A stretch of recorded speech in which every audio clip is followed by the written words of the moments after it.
Hi, I'm Marc and welcome to the weekly Outside Views report on British politics. In the Brexit dispute over the right to stay for EU citizens, the British government has accepted its defeat in court, finally. The Home Office in London will not appeal against a landmark decision by the High Court in London. That's what the political portal reported last Thursday. "We are working on implementing the verdict as quickly as possible," said the authority. The civil rights organization The 3 Million, which campaigns for the rights of EU citizens after Brexit, welcomed the decision and they called for rapid action. According to the Brexit Treaty, citizens of EU countries who moved to Great Britain before the British left the EU from the EU internal market may remain in the country. So far, however, they have had to prove their legal residence in a two-stage procedure. Shortly before Christmas, the High Court had ruled that this regulation was not in line with the Brexit Treaty. Accordingly, EU citizens already legally living in Great Britain risk their stay if they do not apply for the second permanent residence permit. Several supermarket chains in the UK, such as Aldi and Tesco, are restricting the sale of some fruit and vegetables due to supply problems. The market leader Tesco and Aldi only have 3 cucumbers and a strict limit on tomatoes and peppers per customer, as the BBC reported on Wednesday. It is a precautionary measure, they say. The broadcaster Sky News reported that the largest British tomato grower APS Produce warned of shortages until at least the end of April. The British Farmers Association had previously warned of falling domestic food production. And recently, pictures of empty vegetable shelves made the rounds on social networks again. The retailers blame extreme weather in Spain and North Africa, which destroyed large parts of the harvest. But then is the question, why do we have Spanish tomatoes? Other competitors such as Sainsbury's and Lidl have not rationed so far. Food prices in Great Britain have increased significantly, mainly because of Brexit. The companies incurred higher costs due to customs checks, which they passed on to the consumers. In addition, the staff shortage worsened, so there are significantly fewer harvest workers than before the EU exit. The Russian war against Ukraine also drove prices up sharply. Domestic farmers use greenhouses much less frequently due to higher energy prices. The UK imports much of its fresh food from the EU. For the first time since 2017, a police officer has been shot in Northern Ireland. 2 men fired at the off-duty man from a short distance in front of shocked eyewitnesses on the sidelines of football practice in the city of Omagh. That's what the Belfast Telegraph newspaper reported on Wednesday evening.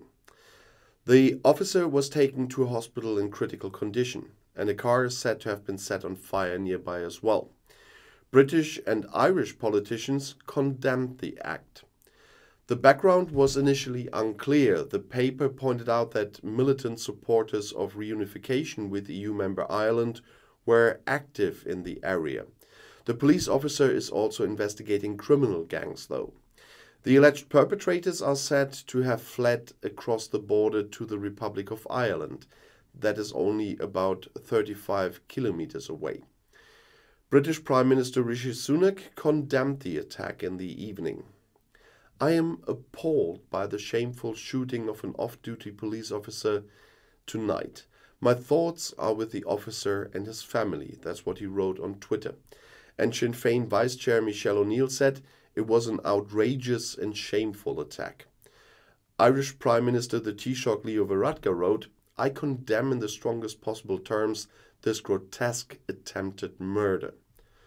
Local politicians who arrived shortly after the incident told Britain's BBC it was chaotic as parents came to pick up children from training. Apparently, the policeman worked as a trainer in his free time. The senior police officer was the victim responsible for both political crimes and gang crime. He has also often acted in the media as a police spokesman, according to the BBC. The broadcaster Sky News reported that the attack happened on the same street as the bombing in 1998. The assassination attempt by the Republican terrorist group IRA with 29 dead is considered one of the worst individual acts of the decades-long civil war. Despite a slowdown, the inflation rate in Great Britain is still just above the 10% mark. According to the Statistics Office ONS, consumer prices in January were 10.1% higher than in the same month last year. In December, it was 10.5%. Economists had only expected inflation to fall to 10.3% in January. While a drop in inflation is welcome, the battle is far from over, said Chancellor of the Exchequer Jeremy Hunt about the fight against the cost of living. The resulting erosion of purchasing power has triggered social tensions and a wave of strikes in Great Britain. Even if inflation is still too high, the rate of inflation, which has fallen faster than expected, offers some reason for optimism, is at least said by market analyst Craig Erlam from brokerage house Oceania. The British Central Bank assumes that inflation has probably passed its peak. In October, the inflation rate reached 11.1%, the highest level in 41 years, and has since fallen steadily, but always on a much higher level than here in Germany, for example.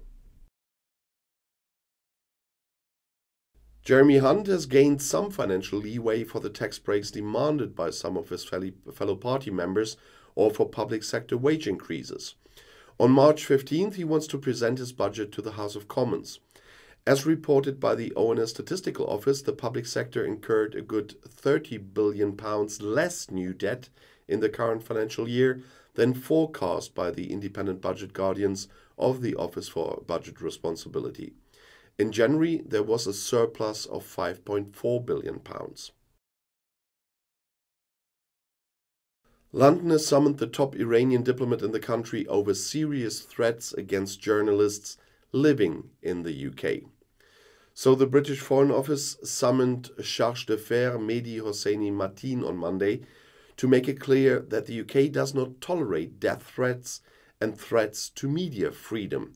That was said by British Foreign Secretary James Cleverly. Britain will always stand up against countries that threaten the fundamental values of freedom of expression and freedom of the media, said Cleverly.